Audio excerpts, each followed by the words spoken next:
কৃষ্ণ বাসুদেব কৃষ্ণ নয়। কৃষ্ণ অন্য যদুসম্ভূত, মহাপ্রভু বলছেন যে কৃষ্ণ অন্য যদুসম্ভূত, যদু বংশে যে জন্ম নিয়েছেন যে কৃষ্ণ, তিনি অন্য এক কৃষ্ণ। কেন প্রকৃত যে কৃষ্ণ, তিনি বৃন্দাবন পরিত্যাগ করে কখনো কোথাও যান না। বৃন্দাবনং পরিত্যাজ্য কুত্র কদাপি ন গচ্ছতি। কেন? কেন কৃষ্ণই হচ্ছেন পরমেশ্বর ভগবান, পূর্ণ পুরুষোত্তম ভগবান। কৃষ্ণস্তু ভগবান স্বয়ং। এই যে স্বয়ং ভগবান, তিনি হচ্ছেন বৃন্দাবনের কৃষ্ণ। সেই কৃষ্ণের প্রথম প্রকাশ, প্রথম অবতার বা প্রথম প্রকাশ হচ্ছে বলরাম। বৃন্দাবনে কৃষ্ণের প্রকাশ হচ্ছে বলরাম। সেই বলরাম থেকে আসছে বাসুদেব, শঙ্কর্ষণ, প্রদ্যুম্ন, অনিরুদ্ধ, দ্বারকার চতুর্ভুহ। এই চতুর্ভুহ বলরামের প্রকাশ। আর এই চতুর্ভুহের থেকে আসছে নারায়ণ। সেই নারায়ণ থেকে আসছে মহাবিষ্ণু, যিনি কারণ সমুদ্রে শুয়ে রয়েছেন এবং তার যে নিঃশ্বাস প্রশ্বাস, তার ফলে যে বুদবুদগুলি উঠছে, সেগুলি হচ্ছে এক একটি ব্রহ্মাণ্ড। সেই মহাবিষ্ণু থেকে গর্ভদোক্ষায়ী বিষ্ণু, গর্ভদোক্ষায়ী বিষ্ণু থেকে ক্ষীরদোক্ষায়ী বিষ্ণু।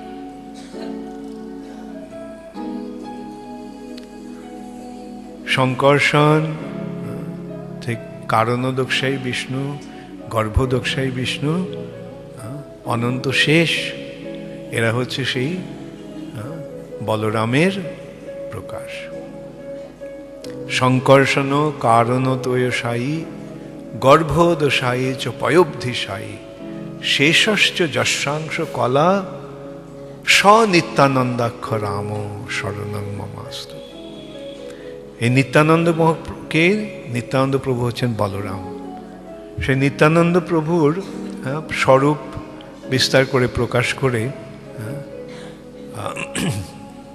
বলা, নিত্যানন্দ প্রভুর স্বরূপ সম্বন্ধে এই কথা বলা হচ্ছে। শঙ্কর্ষণ কারণতোয়সায়ী, মানে কারণ সমুদ্রে শুয়ে আছে কে? মহাবিষ্ণু। শঙ্কর্ষণ কারণতোয়সায়ী গর্ভোদশায়ী, গর্ভদোক্ষায়ী বিষ্ণু, গর্ভ উদক, কারণতোয়সায়ী গর্ভোদশায়ী চ ক্ষীরাব্ধি পয়োবধিশায়ী। শঙ্কর্ষণ কারণতোয়সায়ী গর্ভোদশায়ী চ পয়োবধিশায়ী, মানে পয় মানে হচ্ছে দুধ, দুধ সমুদ্র, দুধের সমুদ্র, ক্ষীর সমুদ্র। এই তিনটি বিষ্ণু, মহাবিষ্ণু, গর্ভদোক্ষায়ী বিষ্ণু আর ক্ষীরদোক্ষায়ী বিষ্ণু। আর শেষশ্চ যশা, আর তার থেকে আসছে অনন্ত শেষ। যশাংশ কলা, যার অংশের অংশ বা অংশের অংশের অংশ, তিনি হচ্ছেন বলরাম। তিনি হচ্ছেন শ্রীকৃষ্ণের প্রথম প্রকাশ। বৃন্দাবনে কৃষ্ণের এই প্রকাশ। তারপরে আসছে দ্বারকা, বৈকুণ্ঠ, কারণ সমুদ্র, গর্ভ সমুদ্র, ক্ষীর সমুদ্র, সাই বিষ্ণু। তাহলে আমরা কি প্রথমে কি বুঝতে পারছি এখানে?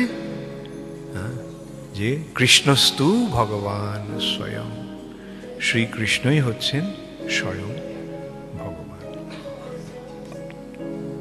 আর সেই কৃষ্ণ বৃন্দাবনে লীলাবিলাস করেন।